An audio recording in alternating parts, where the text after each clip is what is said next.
బెండూర తీయడం ఖాయం. ప్రజలను గెలిపించడానికే మేమంతా జట్టుగా వచ్చాం. కొవ్వూరు ప్రజాగళం సభలో తెలుగుదేశం పార్టీ అధినేత చంద్రబాబు. ఆ శవాలను సప్లై చేస్తున్న తెలుగుదేశం. వాళ్ళు శవాల కోసం వెతుకుతున్నారు, సప్లై చేస్తుంది తెలుగుదేశం అని అంటే బాగుంటుందా? ఖచ్చితంగా బాగుండదు. కానీ జరుగుతున్నది అదే. ఇక్కడ జరుగుతున్నటువంటి వ్యవహారం వల్ల మనం జనాలు రోడ్డెక్కాల్సిందే అంటున్నాం. అది కరెక్టా కాదా అన్నటువంటిది రేపు పొద్దున పబ్లిక్ తెలుస్తారు. కాకపోతే దాని చుట్టూ జరిపే రాజకీయాలలో పబ్లిక్ ఎంతవరకు చూస్తారనేది చూడాలి. లేకపోతే అవినాష్ రెడ్డి బెయిల్ రద్దు చేస్తేనే సాక్షులకు రక్షణ. వివేక హత్య కేసులో సాక్షులు నిందితులు ప్రభావితం చేశారు.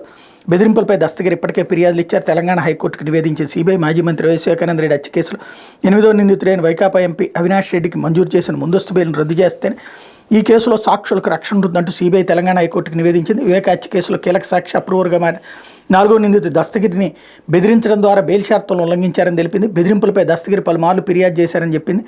అవినాష్ రెడ్డి సహా నిందితులు పలుకుబడి ఉన్నవారని, ఇప్పటికే సాక్షులను ప్రభావితం చేశారని, సాక్షుల రక్షణ నిమిత్తం అవినాష్ రెడ్డి ముందస్తు బెయిల్ రద్దు చేయాలని విజ్ఞప్తి చేసింది అన్నటువంటి వార్తని హైలైట్ చేశారు. ఇది దస్తగిరిని అడ్డుపెట్టి ఆడుతున్నటువంటి నాటకం. ఇది నేను చాలా రోజుల నుండి చెప్తున్నా.